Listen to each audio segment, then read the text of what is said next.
Welcome everyone to the Back session. Today we have two visiting scholars.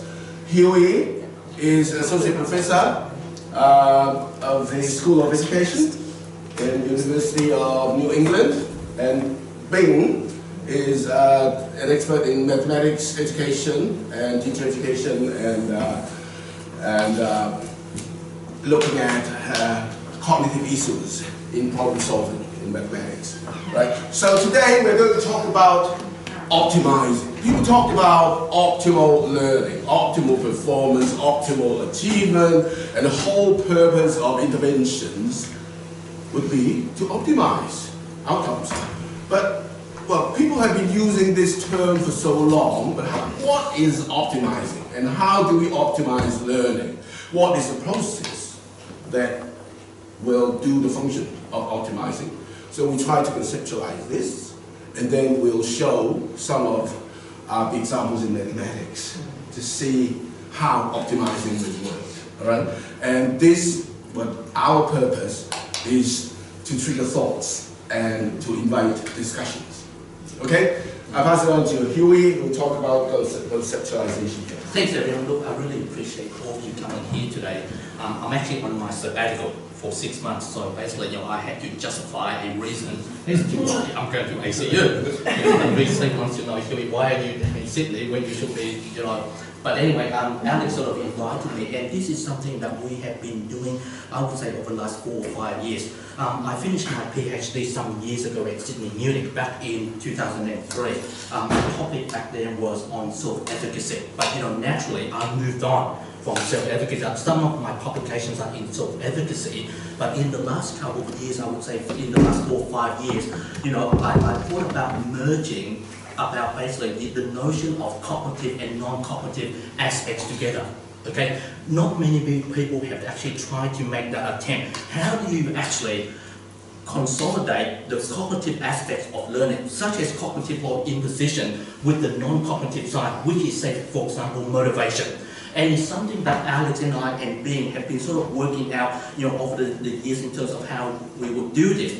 And 2 years ago, I was just sitting there one day, I was just going off somewhere, and I thought about this idea about basically, the best that a person can do, or the best that an economy can do. Okay, what is the best that I can do for myself in, say, running?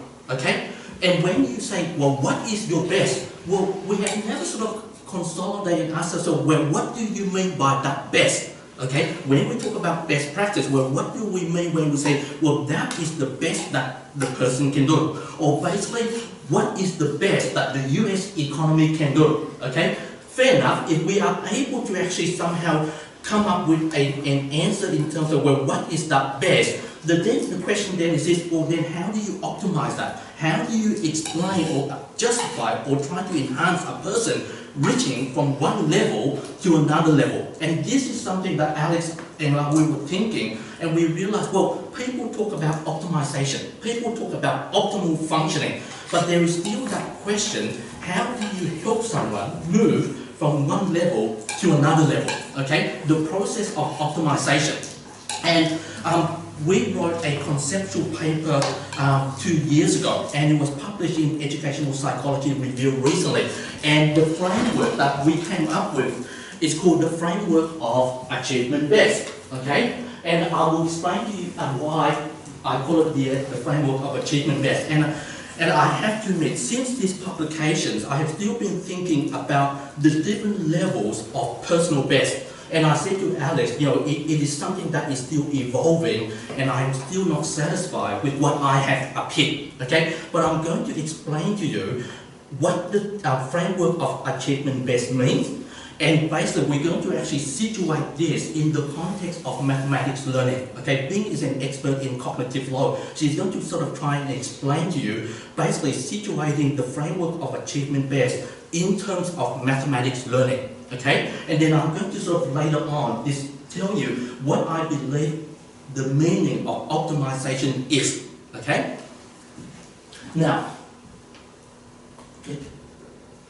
everyone, this is the conceptual framework of achievement best.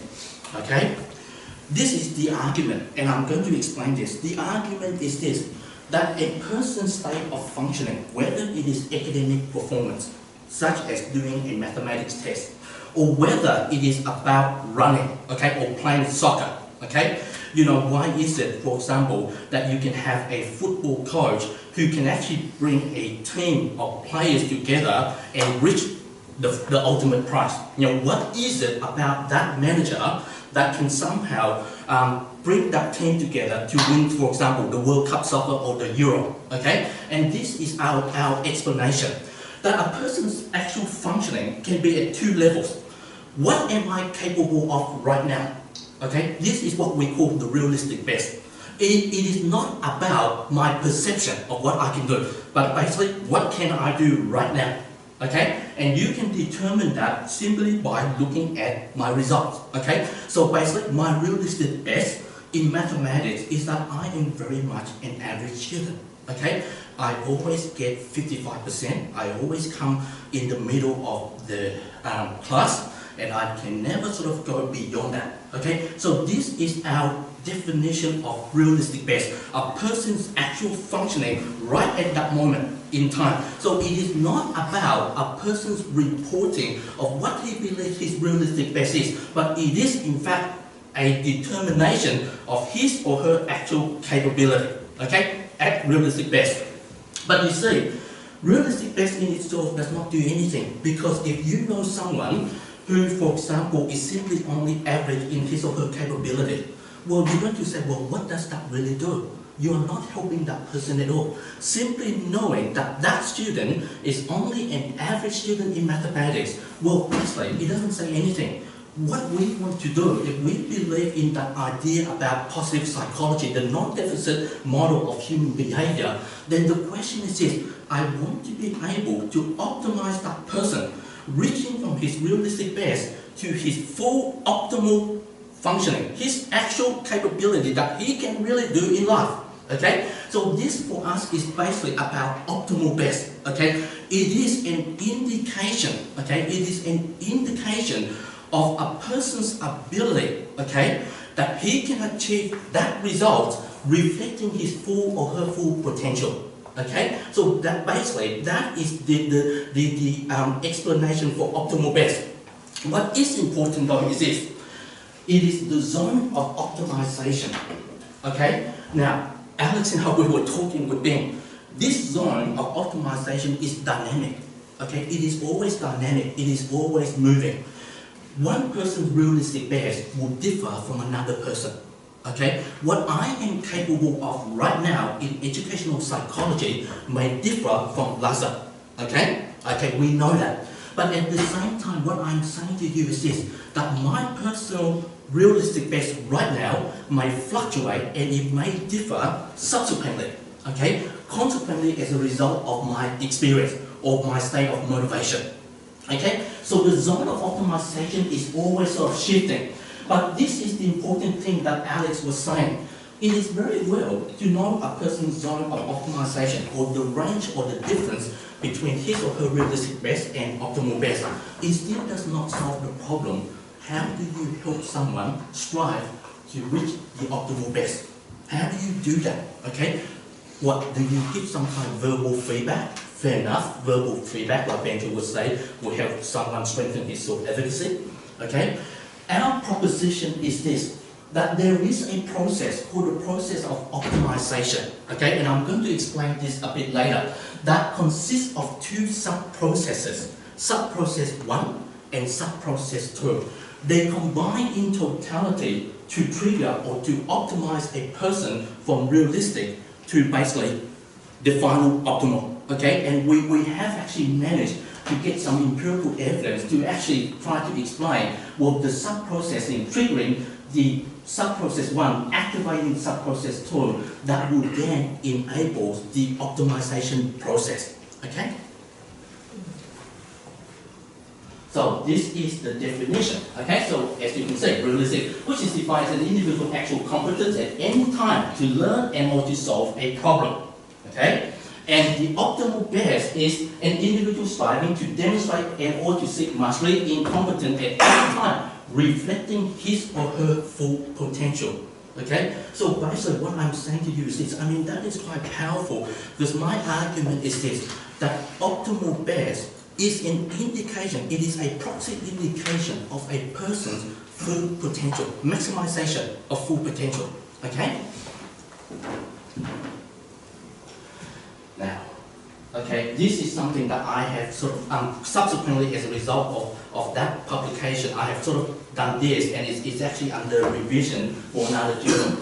This is the argument, okay? A person's realistic best eventually becomes part of his historical best. Okay, you think about it, okay?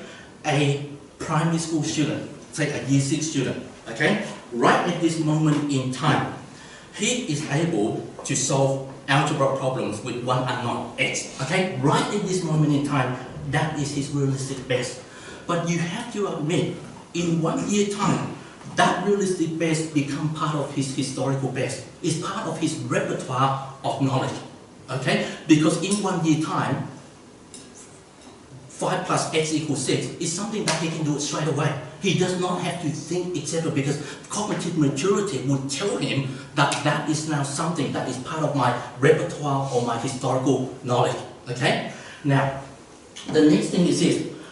If a person's optimal best, what he thinks or what he believes that is his full capability in 1 week as of today, then over that 1 week time, in 1 or 2 weeks time, that optimal best becomes part of his realistic best. So our argument is this, it is always dynamic. Your optimal best eventually becomes your realistic best, but your realistic best eventually becomes your historical best. Okay? So basically that is the whole argument in terms of the repertoire of a person's state of functioning is always made up of his historical best, his or her realistic best, and ultimately the ultimate best, okay? The optimal best. And we have thought about another state which is called the ultimate best, meaning a state of functioning that we can never truly strive for. Okay, we can say we believe that, but ultimately that is something that we can never truly strive for. And we thought about that as being the ultimate best of a person, okay?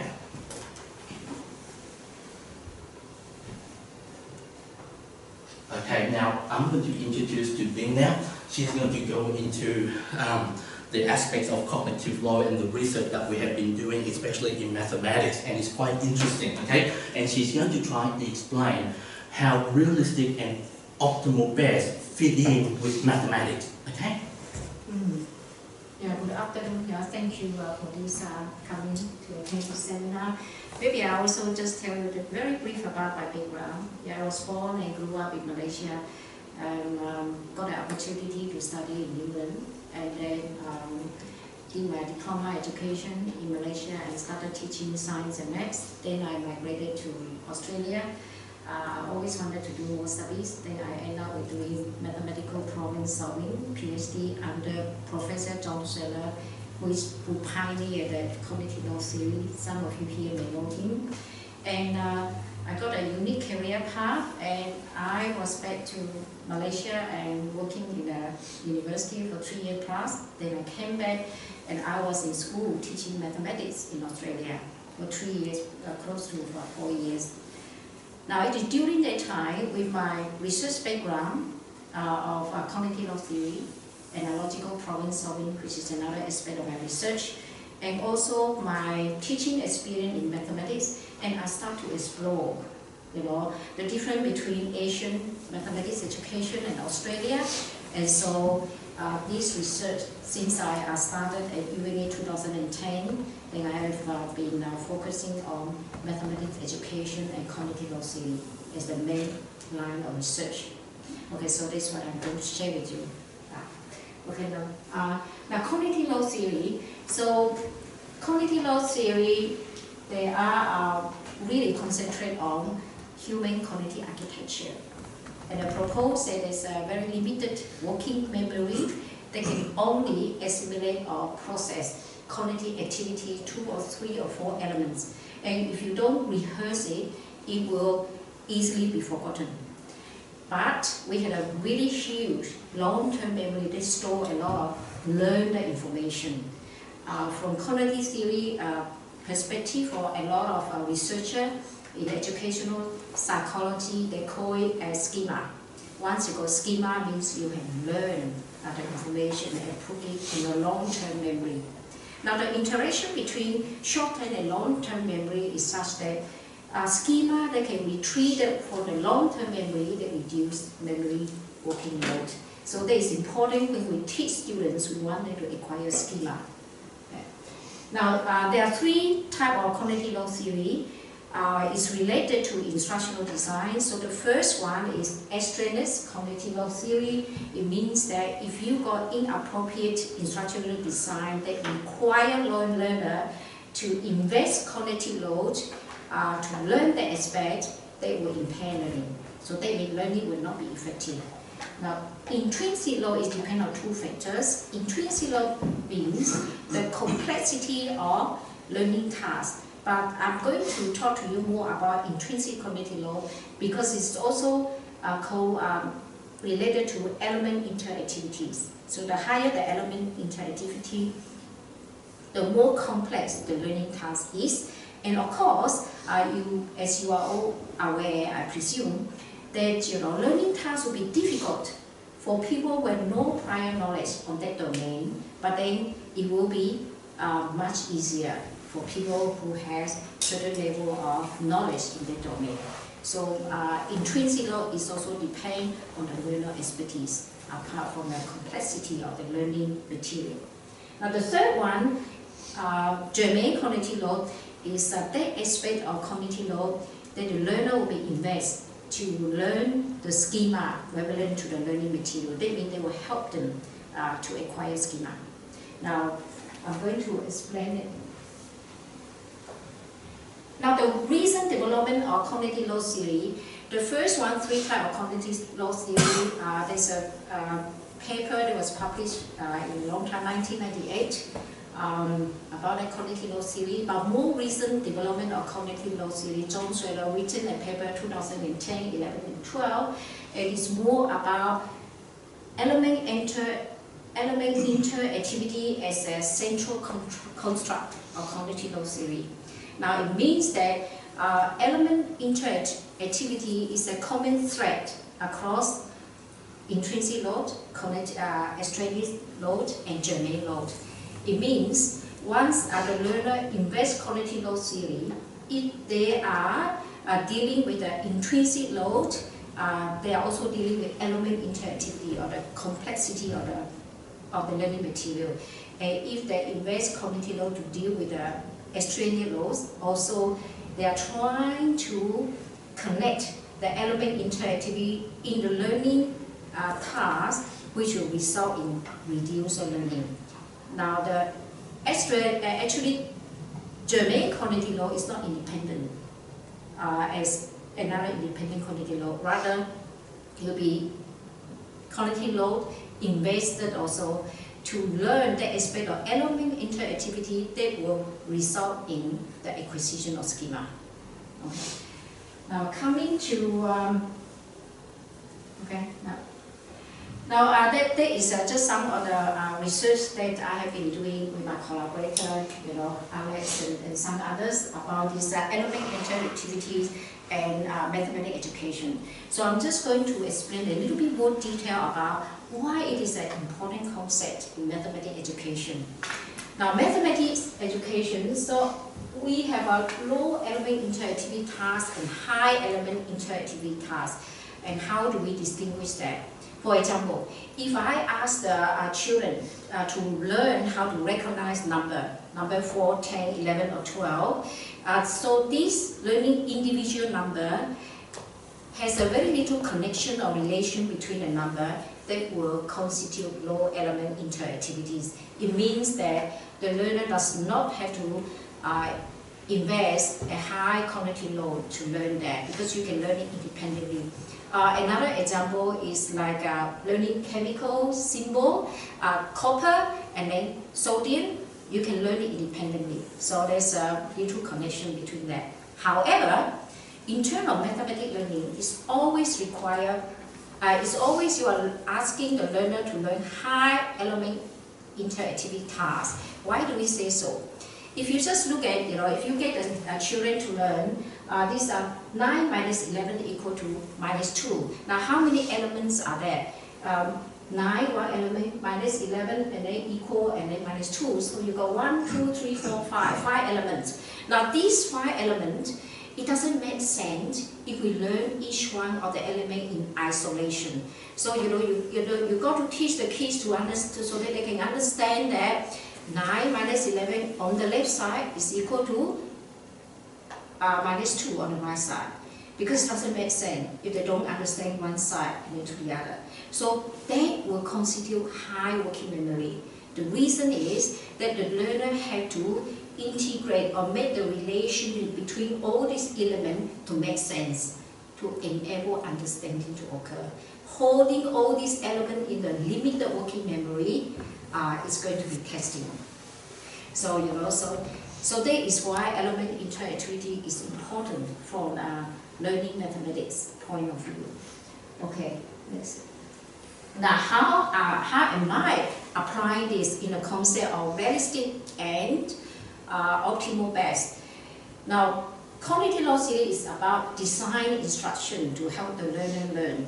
So how do I use that concept to explain this? How can we help students to move from realistic best to optimal best? How does it align with the different instructional design from a cognitive loss theory perspective? So realistic best and optimal best here. Okay, people. Yeah. So I'm going to show you what is realistic best in my head. So I'm looking at these percentage problems, and this is part of the middle years mathematics curriculum.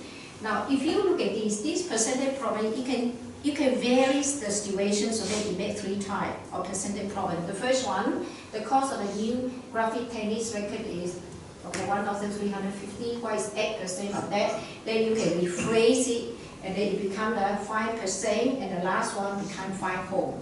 Now, this sort of problem, there are some academic mathematics education around Australia here, local university. They have done a research, they have collected data and found out that currently they have to collect data as it evolved several hundreds of students, middle year students across Australia in different parts of Australia. What they find out that when students learn these 3 types of problems, the 5 whole problem poses the greatest challenge. And they are normally using a unitary method. I'm going to explain to you more what method they use probably. Okay, so I'm going to show you why this is called realistic best. Realistic best means that the students are able, you can teach them, they are able to learn these 3 types of problems to solve it, and that's about it. And then they might find it 5 whole more difficult to solve. Okay, yeah. Now, optimal best, there are 2 parts of optimal best. Now, before students are able to move to be optimal best, obviously they need to acquire skill to be in the realistic best. So the optimal part of this side of optimal best actually is similar to the realistic best. Then you move them to the other side. This is the critical point. And this is the challenging part for all mathematics educators. How can I prepare students to be able to go beyond the realistic best? Now, optimal best, some other educational psychology researchers, they use the term transfer problem. As you can see, the difference is that this problem actually is a problem from one of the textbooks in Australian school. You see, when EAS students at St. John's School was surveyed about how they travel to school, each day it was found that 20% work, 59, and so on. A, B, C. Now that A, B, C, the one that in the bracket, 5 whole, 5 half, 5%, I am the one who write it down. But this sort of problem, 3 questions combined together, you are expecting the student to learn unless they have acquired a very sophisticated schema, they will not be able to do this. So that is what I call optimal best. How am I going to move them from here to here? And there are another thing about optimal best which you might be aware.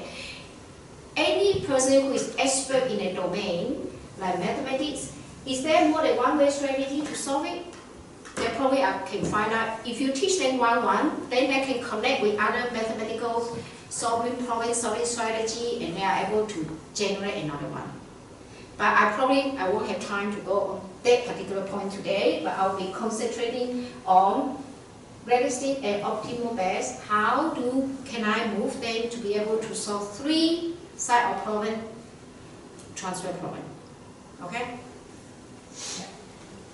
So, there are 4 instructional methods that I'm going to present, and there are 2 which I think they will impose higher element interactivity than the other 2, and which I think should be less effective, and the other 2 be more effective. So, so this is the problem. Yeah, as I showed you, I spent 8% of my money. Okay, how much is the money that I had before purchase? It's fine whole, but you can vary the situation to become 5 part and 5%. Okay. Now, unitary method. Now, the central concept of unitary method is 1%. You got to calculate 1%, and then you calculate the whole. As you can see, there are 3 steps. Step 1, 8% of my money equal to 108, and then 1%, and then 100%. Now, as I say there, I'm using element interactivity as a construct. But if I look at these 3 steps, how do I interpret the element interactivity? So, the first one got 3 elements. 8% my money, and 108, 3 elements. But of course, as I say, mathematics is about relationship. It's about connection between the elements. So the concept is the relationship between 8% my money, 108, and where the left side equal to the right side. They need to understand that. And the next thing is that how many elements? The next one is 3 elements.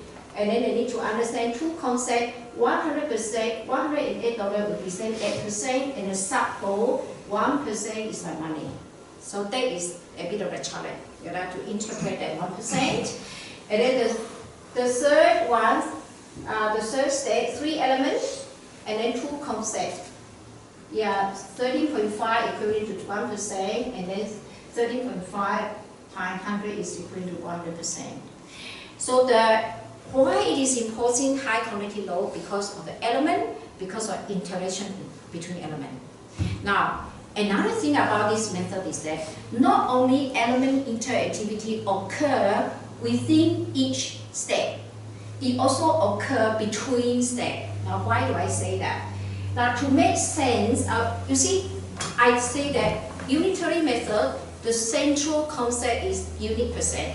However, this solution procedure, none of the solution procedure tell the student how to actually calculate 1% directly.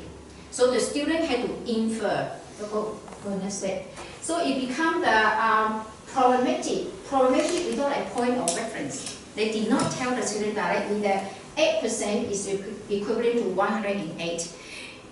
Now, in terms of cognitive load theory perspective, then the student had to search and match. Now, where is my 1%? Where is my 108? How do I find the information? So the search and match this information result in a split attention effect, and which is constitute the extraordinary cognitive load, and which is the additional burden on the student learning.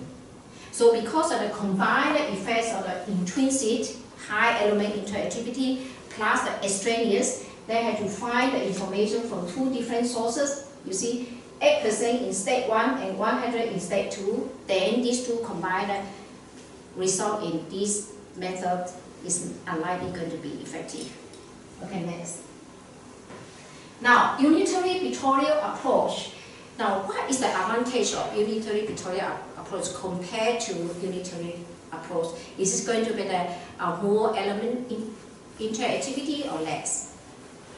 Now the advantage is that this one, according to the germane load, that it will be germane load will be increased because the student has to process the information on the diagram, and then there is the advantage. Number 1, okay, 8%, 108. So the alignment between the 2 eliminates the split attention effect. Remember the unitary approach, there is no direct information telling the student.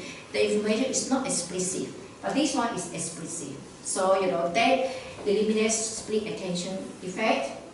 reduce the cognitive load. Now, another thing is that, because of the alignment, then it also tells the student they act as a point of reference to calculate 1% unit, and that is another advantage. And the third advantage of this picture is that actually it's elicit proportional reasoning. Now, it helps the student to construct a mental representation where the corresponding value of percentage and quantity, the size of percentage, you see 8%, 108. The student are asked to find 100% my money, then the student could infer that my money has to be more than 108. So there are three advantages. So I predict that this will be having lower element interactivities, or it will impose lower cognitive load compared to unitary method. Now, in fact, my research actually, because of my Malaysian, Eastern, and Western, I find that what is really missing in Australian curriculum is the emphasis on algebra. So, what I'm trying to tell you for the next two methods is that is the emphasis on the use of algebra problem solving and the internal element interactivity, and that should help students to reach optimal best. Okay, now the equation approach. Now, as you see that algebra problem solving, fundamentally, you need to formulate an equation and then solve for the unknown x variable. Okay, now, how do we do it? So this is it. Create an unknown x, and then the step 1, step 2, step 3, then you formulate. There are only 3 steps actually. Create an unknown, formulate an equation, solve an equation. Okay. Now the way that I solve it actually, this multiplied by 8% become divided by 8%. I'm using the inverse method, which is also part of my ongoing research on linear equation. Then the element interactivity for that step 3 is only occur on the right side. The 1, 0 in the middle.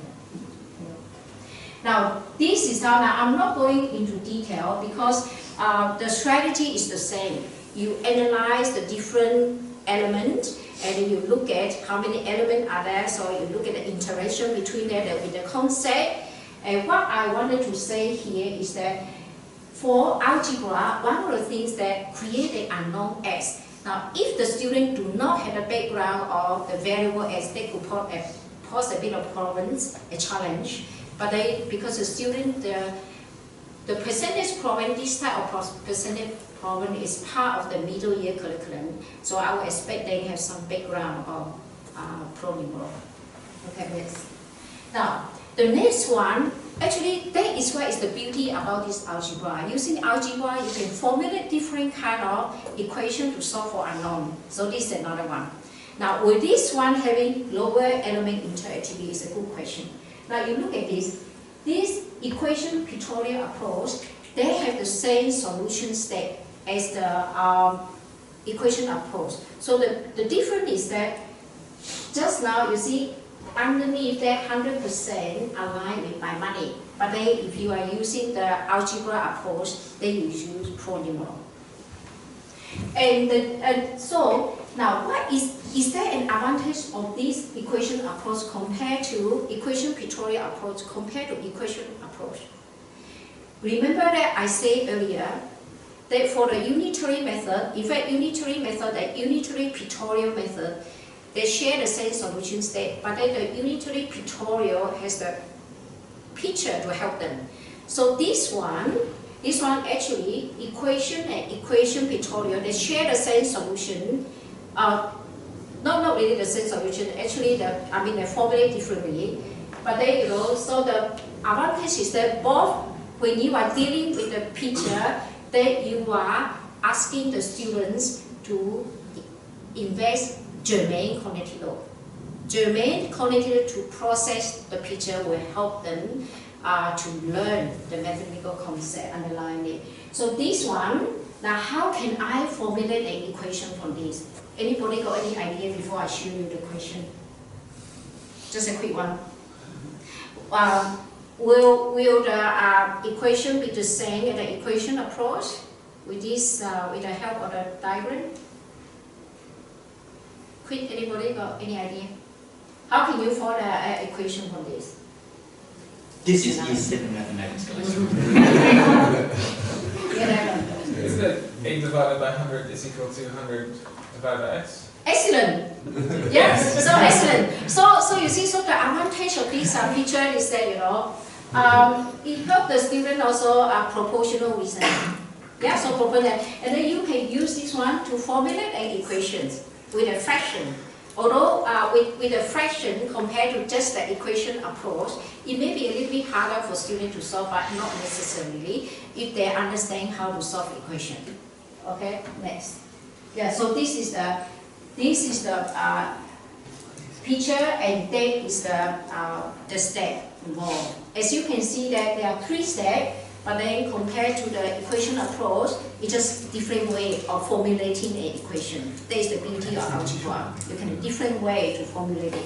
You still get the answer. Okay, next. So as I said, I won't go into this one. This one again is about how do you calculate element interactivities. You know, you look at the number of elements involved and the number of concepts involved, and then you determine which one has higher element interactivities. So for my, the way that I analyze it, this equation approach and equation pictorial approach, and they have lower element interactivity than the unitary or unitary-pictorial approach. And then they should help the student to reach their optimal.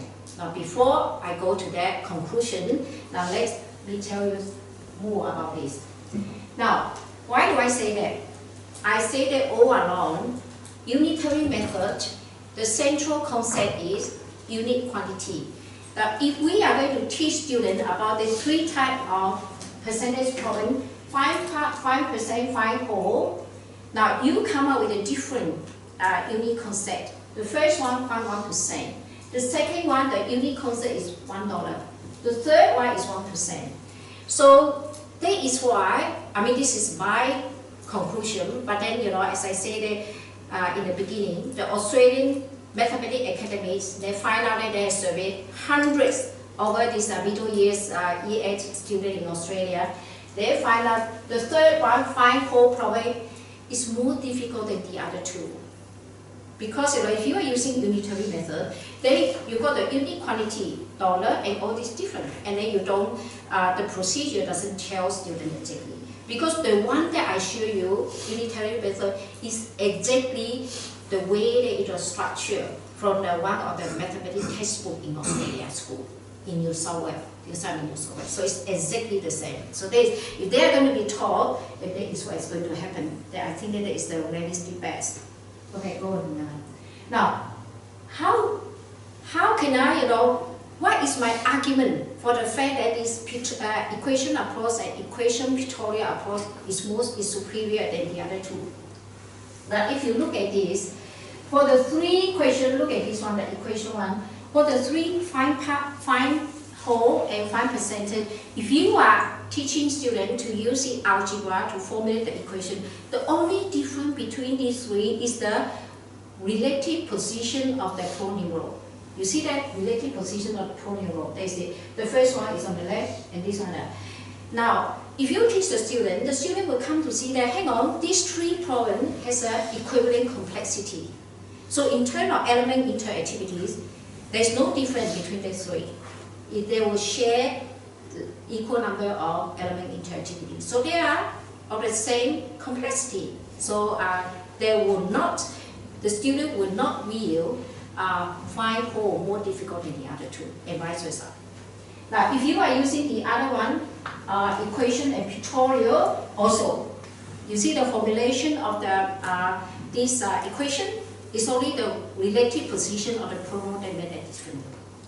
Therefore, the argument is such that either you are using equation or equation pictorial, the student being taught should be able to solve the transfer problem that I showed to you earlier for 3 problems together. Because they will learn that, you know, there's an equivalent complexity none of them is more difficult than the other, and because of that, they will acquire a higher quality of schema, and they will be able to use that to solve complex problems. When you've got all these three combined together, that means optimal best. Yeah. Okay, I think that is it. Yeah. Thanks, Bing. I have to admit, can I say this? As an academic, when you try to put forward a new theory, you're going to be facing a lot of challenges, and why did I sort of decide to come along and develop, the framework of achievement based? It was funny. I was talking to Alex some times ago, and I remember saying to Alex and a few other colleagues, I say, guys, I think I'm going to apply for a professorship. I remember saying, and I remember Alex and a few others who said, well, Huey, when you go for professorship, one thing that you need to know is the impact that you make to the academic world. So it's not about replicating someone's research or expanding. You have to make a mark, an impact. And so that was when we thought, well, why not come up with this framework or this theory of best practice, okay? Because ultimately there are three aspects. Optimal functioning, what does it really mean? Optimization, and more importantly, when you say to someone, I want to optimize him, or I want to optimize this economy, what is it that you are really trying to say? You see? So the underlying process is this. Ultimately, it is helping a person to reach from what he is capable of right now to his full maximum capability. But reaching that state does not exist in isolation. There has to be some kind of underlying process. And we call that the process of optimization, okay? Now, you will recall, you will recall I mentioned to you that there were two sub-processes. The first sub-process made up of three things, okay? Psychological mechanism, such as a person's state of motivation or self-efficacy, okay? The first component of sub-process one. The second component is pedagogical practice or instructional design, as Bing has mentioned to you. When you teach someone using an appropriate method, instructional method, that reduces cognitive load, that in turn will help the person comprehend information much better. Okay? Component two. Component three is what we call as the psychosocial factors, the impact of the home environment. Okay? If you live in a home environment where it is not conducive to learning, then you will never be able to benefit and to optimize yourself to that full potential. So that is sub-process one, where we mentioned there could be three major components, okay? Psychological mechanism, pedagogical practice, and the third one is the social factor.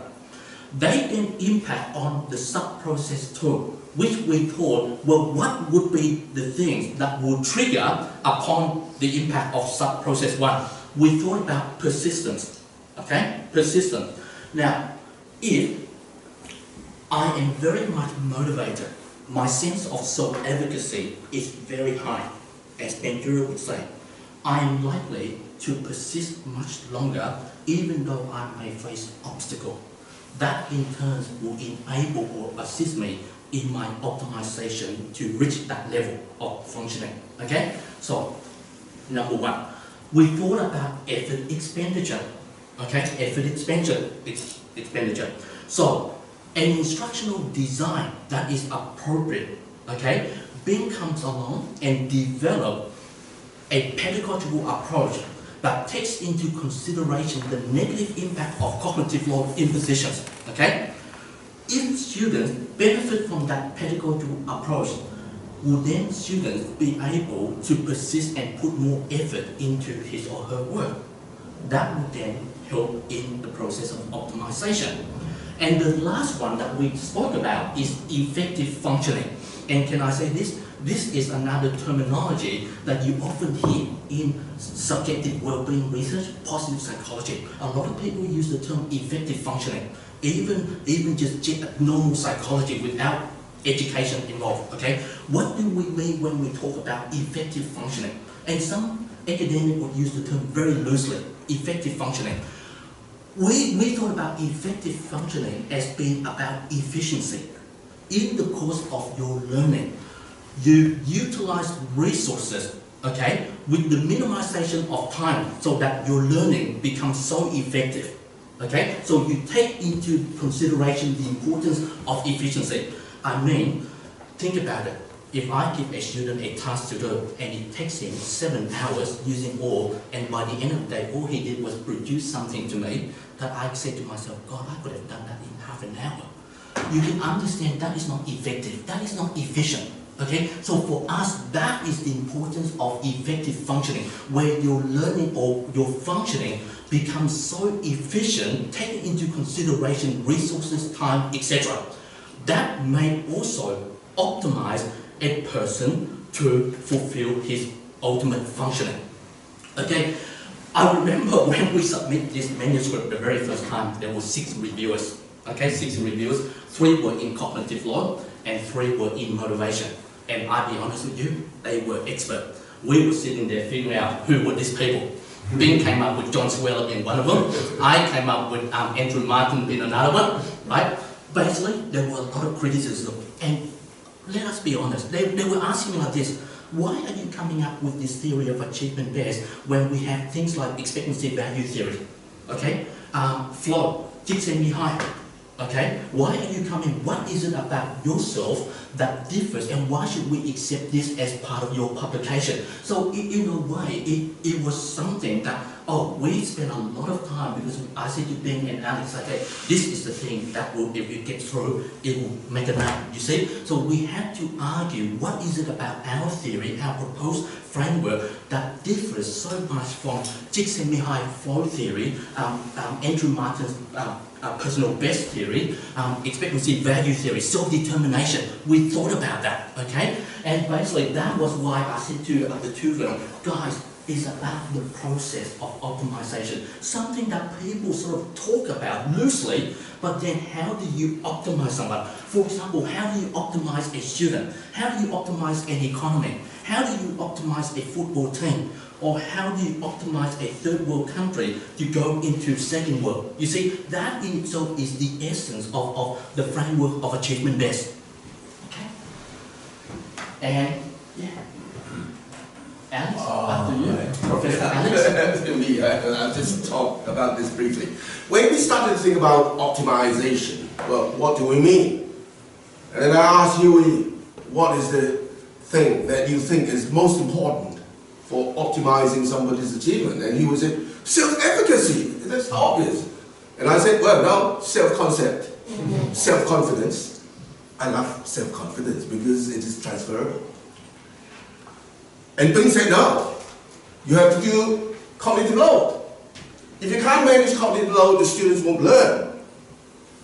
And I said, well, if you don't motivate the students won't learn. Come on.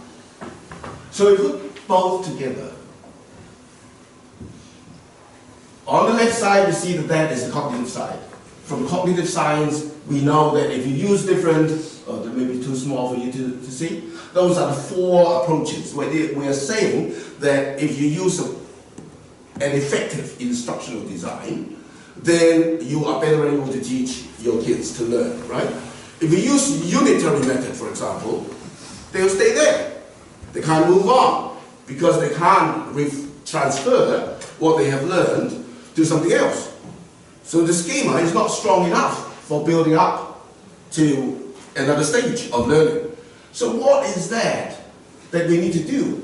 We need to reduce the cognitive load. There's 3 kinds of cognitive load work differently. What we want is germane cognitive load. That means that we do something, we ask students to put in their effort for the learning to transfer from one stage to another. That is the difference between the realistic self, the realistic achievement, the realistic best to another stage, optimal best. Only covering the cognitive side is not optimal. You have to make sure that they are motivated. If the cognitive load is so high in learning that the students can't learn, they don't want to do it. You have to motivate them. If you can manage cognitive load, you are better able to motivate them.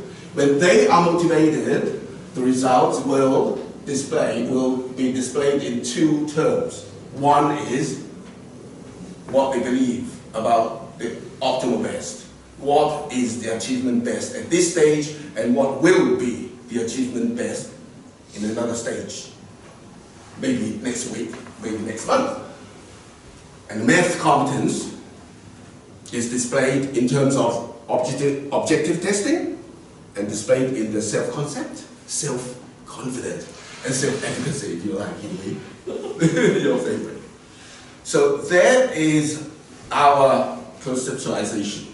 We don't talk about personal best. Personal best leads you to nowhere. You did very well. You ran 11 seconds for 100 meters when you were in year 5. That was your historical personal best. It doesn't lead you anywhere, right? What we need to do is to move on from this stage to the next stage, which is better than where I am now. We finally developed a scale to measure realistic best and optimal best, okay? The scale, realistic best, has 8 items, okay? So you can see this is what a person would say, okay? I'm content with what I have accomplished so far for this subject in mathematics, okay? So it ranges from 8 to 56, so you can imagine the ranking from 1 to 7. So the minimum score that you can get would be 8 if you sort of rank 1 for all the 8 items, to 56 if you rank 7 for all the items. And we have optimal best as well, okay? I can achieve much more in this subject than I have indicated through my work so far. Same thing, okay? A person can rank 1, so basically 8 items, so he will get a score of 8, or maximum a score of 56. So this would be, how can I say, the proxy measures of both realistic and optimal best, okay?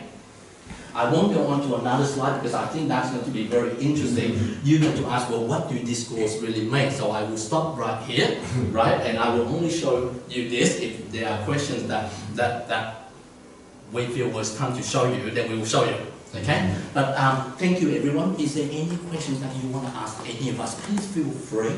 As academics, you can critique the theory if you want to. You know, I suspect one of the reviewers definitely was Andrew Martin because he didn't like it. You know, I didn't mention his work, but in the end I said, okay, I will mention your work. Yeah. But please feel free. Now, guys, as we know, as academics, the theories will always evolve.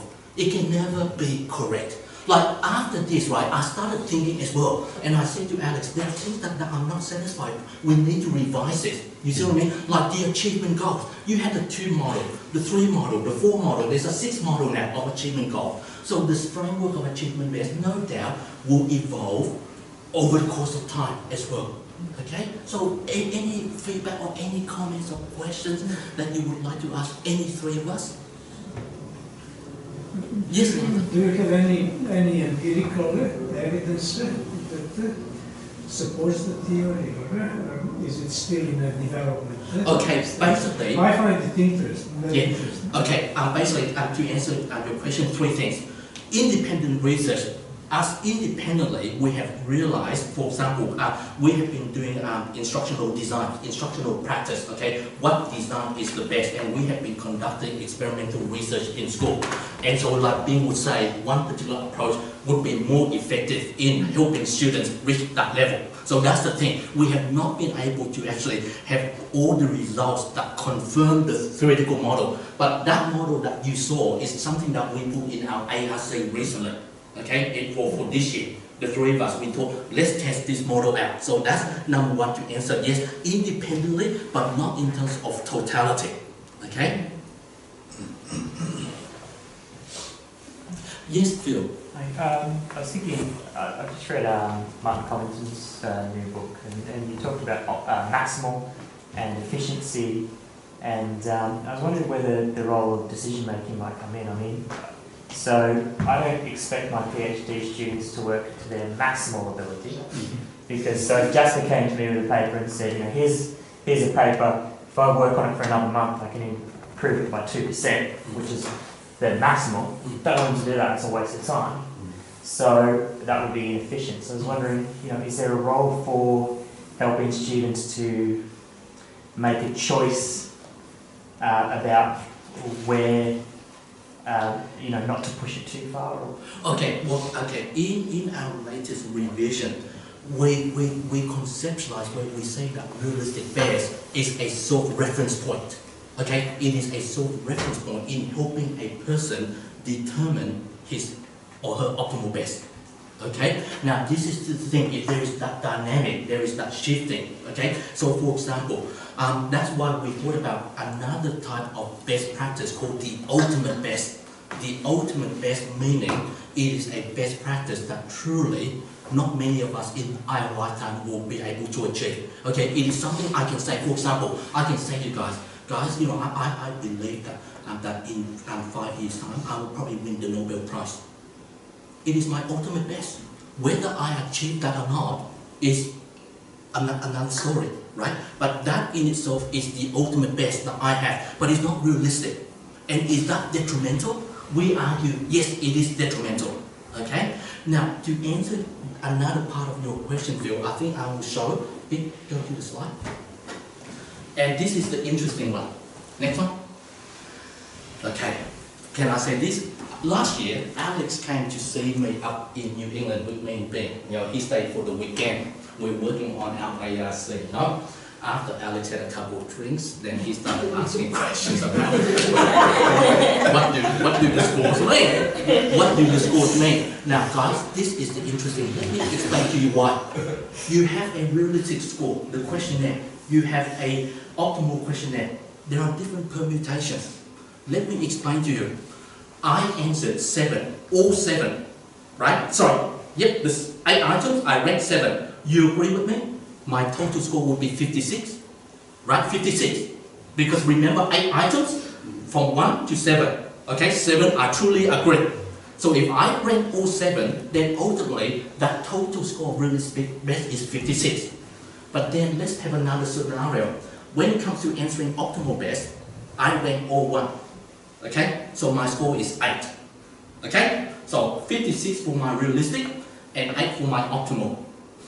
Bing answered the questionnaire. She decided that with her realistic, she ranked all 4. Okay, all 4. So her score will be 32, realistic best. But then when it comes to answering the optimal, she ranks all 7. So her score is 56. So her realistic score is 32 and her optimal is 56. Let's have another permutation. Alex, after 5 drinks, he does not want to think much. He decided to rank all 1 for both realistic and for optimal. So what is his score? Realistically, the realistic best will be 8. His optimal will be 8. We thought about it. What do these scores mean? You can't minus. If you minus optimal from realistic, you can get negative score. You can get negative score. If she ranks all 1, right, for her optimal, that is a score of 8.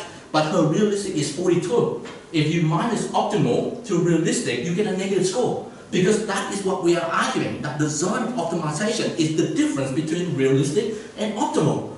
That score does not make sense. So you can have different permutation where a score can be positive and a score can be negative.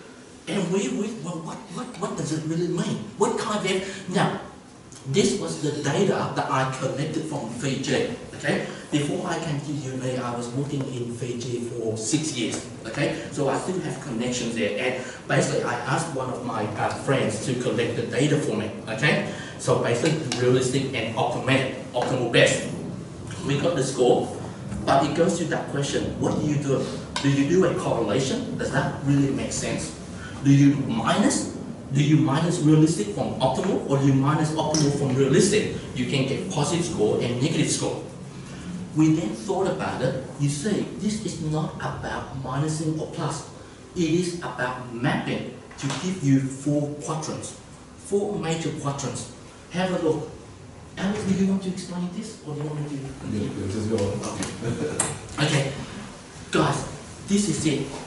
Someone who rates really highly on realistic and really highly on optimal.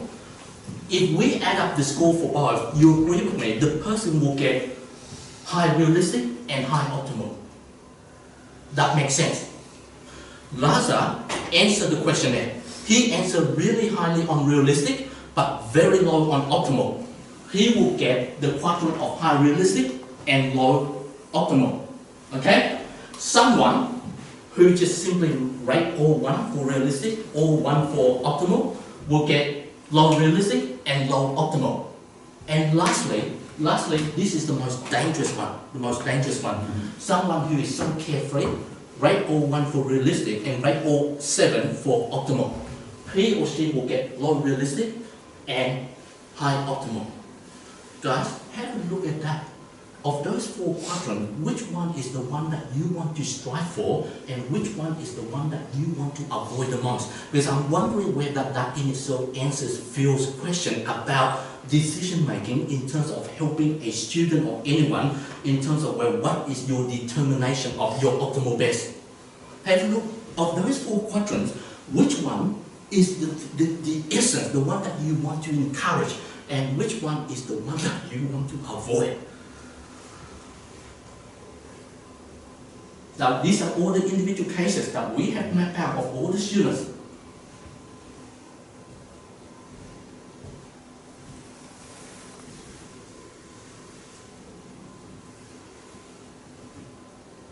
And we have given a name for each of them.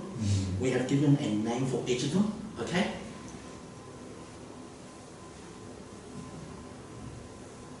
So you notice too, with this cohort of students, the majority of the students tend to be situated in quadrant number 1, high realistic and high personal or optimal, and in the second quadrant, which is high realistic and low optimal. We don't have many that are situated in the third quadrant, which is low and low, and low really and high. This, you say, this in itself could be a diagnostic tool to help us understand, and we call it profiling, achievement-based profiling. Profiling students basically understanding. Okay, let me explain to you. You definitely do not want quadrant number 4. In fact, that would be the worst one that you want to have. Okay? You cannot have students who are so carefree when it comes to rating realistic. They don't think highly of themselves, but when it comes to their ultimate, they just think they are so wonderful. Those kind of students are not the serious students. Okay? Because if you are serious, you should know your ability right now and what you are capable of. So for example, right? Let's just say Phil has published 10 articles this year. Then surely, if I ask him, Phil, what is your optimal? He will say to me, oh, Huey, I would probably say about 15. You agree with me, from 10 to 15, you will say, yeah, he has it in him to do it. You see what I mean? Now, let me say, I asked Alex, okay? Now, Alex tells me, Huey, you know, I've done only 1 in the last 5 years, okay? Because I'm so busy as being the deputy of the institute. So I said to him, what is your optimal? And he said to me, oh, you know what? Huey, I can match her much. I can do 15 next year, by the end of next year. You see? He has just produced 1 in 5 years, and he gives us an optimal level of 15 by the end of next year. That is not realistic. That is not really, that is quite detrimental. Because you know why? Might be if he has a bit more wine. That will help. Alright, maybe a better example is you want to be Lady Gaga and never practice your singing or dancing. Won't work. Can you see what I mean? That is detrimental. So you have your voice student who seem to be so carefree, right? And those students, you can identify them in a classroom. You know, the one who are never sort of serious academically, oh yes, Huey, I can do blah, blah. But when the results come, it does not match with what he says, but he's so carefree about his determination. Yeah, that is quite dangerous. Now, the low and the low realistic and low optimal. Yes, it is detrimental, but those kind of students are the one that we want to have. Lack of confidence, my ability over the last 5 years shows you that I rank in the bottom class of the class, okay? And my determination, I reckon I'm just going to be able not to produce. Those students you want to help, okay? Low, but they are realistic though, okay? They have never lied about this. They are realistic is what you say. Their determination of their optimal is also low. It's realistic, okay? There's nothing wrong with that. What you want would be like this. You shift from quadrant 4 Those who are in quadrant 4, you would have to try and shift them to that profiling or mentality towards quadrant 3. That's what you need to do. Okay? You need to lower the high optimal thinking to low. Because I'm sorry, your results as is tells me that your determination is incorrect. Okay? Now, the cautious one are those who are high realistic, but very much quite, how should I say, what's the word I'm looking for? I think the Asian students, and Ben was saying here, the Fijian students, a lot of them are Indian students, so they have this kind of thinking. What is the word I'm looking for? Psychology, quite humble in their state of, recall. So they show that sense of humility, or they show that sense of being very cautious. So they don't rate themselves as being very high, but when the results come, you see they are up there. You get what I mean? So that is basically the bulk of our students. Very much high realistic, bang, what we see from the results tell us. But when you ask them to rate their optimal, they're very cautious and they don't rank themselves very high. Okay? So those students are fine because they are cautious students, but you want to shift those students from quadrant 2 over to quadrant 1 because ultimately that is the best quadrant you can have. High realistic, my results tell you, my state of competence tells you, and I am able to do this. That is ultimately the profile that you want. High realistic best and high optimal best. But then the question is this time, how do you help them there? And that is something that we are not able to explain. Right now. We try to do that. But in Asia, in many situations, there are a lot of students in number 2, like in Singapore. A lot of students are achieving very well. They have high current, present, realistic achievement, but they don't believe that they will move on. And a lot of people who go to university, they do the bachelor's degree, and they don't want to do the master's or a PhD. So that is a sad thing about education in a lot of places. And it goes to what Alec is saying, and we're trying to collect data from 4 different countries. Because the argument is true too, that cultural aspect, the Eastern or the Asian student versus the Western student. I think you agree with me, maybe I'm not making a generalization, but Asian students overall tend to be more cautious in the way they rate themselves, their state of confidence, their state of self-concept, or their competence, as opposed to the Western student. We tend to be quite carefree. You know what I mean? I could be wrong here. Yeah. I used to say that, comparing some of my results, I did some work in Singapore, that Asian students are like females here, more cautious, less confident. Yeah. Not all females from the private schools. Most of our students were from the North Shore, and those girls were extremely confident. In general. Does any comments, any other thing you want to ask? Yes. There's something disturbing about the conclusion that Asian students should look more like white students.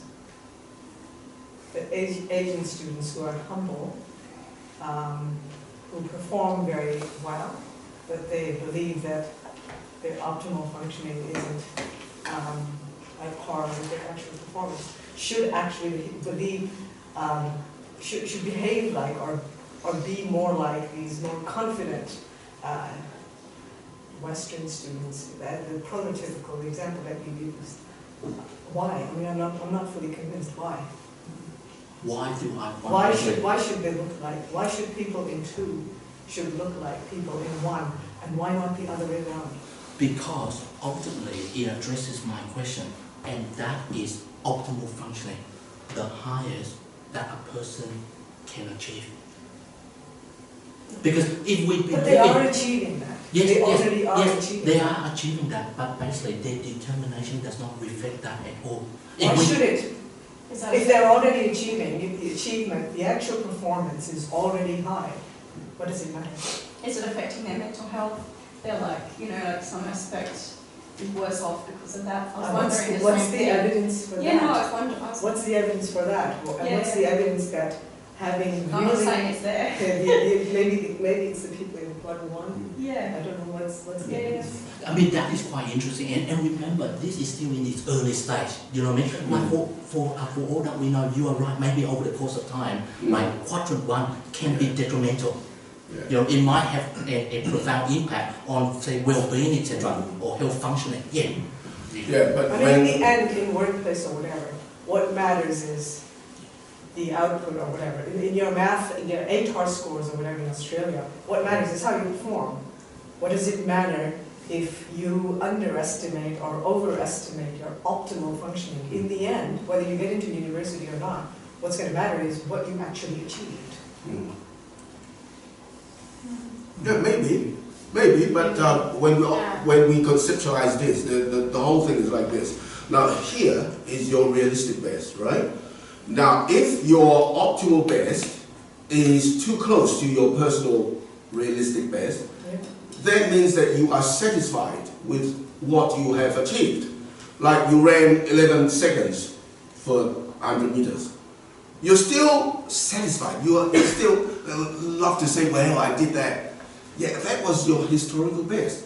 If your optimal best is achievable but higher than your realistic best, then you have the potential to move on from this stage of learning to another stage of learning which is more advanced, like the unitary approach that being demonstrated just now. All right, you get 100 marks in your exam, okay, using the unitary approach. But this approach does not lead you anywhere further than the unitary approach. If you don't learn algebra, you are there. Yes, you got 100% correct now, but are you going to move on from this stage to another stage? That is the whole conceptualization, like between realistic best and optimal best. It is dynamic. It should move on like that. And that is a zone of optimization that is moving on and on and on. Right? If you don't move on, then that means that your optimal best, as you perceive, is too close to the current personal best, or even lower than your personal best, because you don't think you can run 11 seconds again in your life. Then you don't advance, you don't improve. So that is really... Well, I can see the flip side. If you doubt yourself, or if you question yourself, then you would go and study hard, or train another half hour to run faster or whatever. Why wouldn't that happen? You're talking about the realistic best. No, You're talking about the realistic best and what you think your realistic best was. We're talking about optimal best, which is a future perspective. It is not, the optimal best is not about what I can do now, but it's partly, well, you didn't see it when we conceptualized this, and when being presented the mathematical situation, we consider the current realistic best at the same time when you think about your optimal best. Yeah, I'm not fully sure if I understand this. I think there's some conflation with actual performance and then self-beliefs, or I don't know. Like it seems like people in the right top quadrant, number 1, they are high achievers, they're high performers, but they also think very highly of themselves. Yeah. And maybe too highly. Maybe too highly, is what I'm saying. Yeah, maybe it's the narcissistic corner. Yeah. And then the other one is they perform very well, as equally well to those on the right, but they're not fussed about it, and they're not making a big deal about optimal. Yeah. But you know what, your question is very much, I'm just sitting here listening to you, it's very much aligned to what Phil was asking before in terms of that what is the recommendation for a student, you know, that level. And I guess one aspect that you could look at is how high should determination of optimal best before it can become detrimental. Because it goes to your argument, really, do you really want to push students to be in quadrant 1? right? Because that in itself could be negative, could be detrimental. So my argument going right is this, that level of optimal best, right? Should there be a quotient or a ceiling before it becomes detrimental? Now you get like too Yeah, how high is high? self-beliefs and away from actual performance. Yeah. Maybe, I don't know, I'm sorry. Yeah. But that's right, like what Laza is told that, yeah, with too much confidence may not be any good. Yeah, I think the realistic bet and optimal bet is the point of reference. You know, in your say, if the students are performing high realistic bet, your assumption is that if I get it right, you know, naturally there will be one day, you know, to climb up to the optimal bet. But we are saying that it may not necessarily so, because if you look at two types of problems, that is really different. Somebody can be happy just to solve the three types of problem individually, and they don't need to go any further.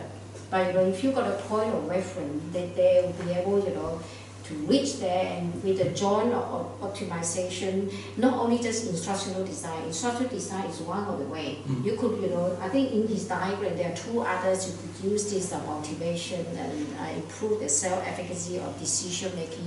They could be in future research also, and to make it happen.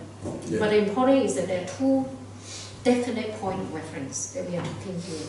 If in terms of mathematics learning, you've got a realistic best, you've got an optimal best. Students may feel happy about this. Yes, they think that is all what I need to learn, until you're sure to them that they are more and beyond, and are they prepared? Or can we move them on to that? Yeah. That you remember in our latest revision, we also include the ultimate best. A level Which best sounds practice. You're right, beyond. Sounds like a fiction to me. Yeah, That's right, it is. exactly. Yeah, it is. Exactly. Yeah, yes, it is. Yeah. That's right. It is a level best practice that is just really unrealistic. Yeah. But it does not stop me from making that judgment, that determination. I think that I can be a millionaire in 3 years' time. Although we know the likelihood is that no, you won't reach there. But it doesn't stop me from making that determination of my ultimate best. But that is an interesting question. Whether quadrant A, 1 or 2 would be best, we don't know. We need to find out. That's why we have a lot of scope for research. By the way, Indians are different than East Asians.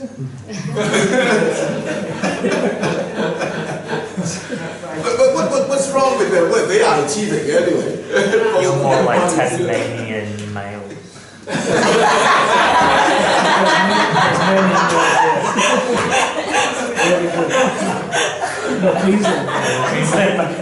That's me.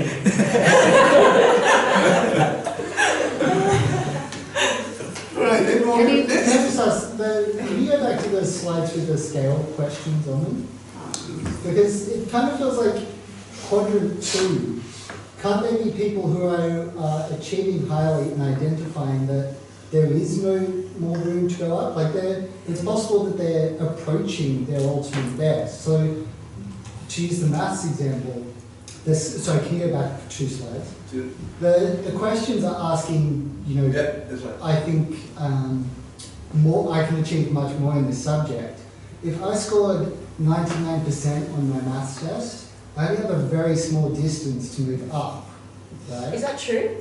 If you score 99%, haven't you fully tackled the material such that you could easily take on more advanced material? But that's not what the question asks. I can achieve much more in this subject than I've indicated through my work so far. No, I can't, because I can't achieve more than 99%. I can only achieve 1% more. I think that question kind of suggests that the people in that top left-hand quadrant are people who are identifying that I've done well and there's not a lot more room for me to do better. So I don't necessarily think that being in that quadrant is a bad idea. I think I kind of agree with that. I think they're not just being humble, I think they're being realistic. Yeah. And you notice the cut-off line, guys, is 4. You see? The horizontal and the vertical, that 4. Yeah. Yeah. What is 4 mean? 7. There's a 1 to 7. Yeah. There's always some danger in that, though, right? I mean, there's 7 points in the scale, but psychologically there may not be. Yeah. So, is there a way of determining optimal cut points?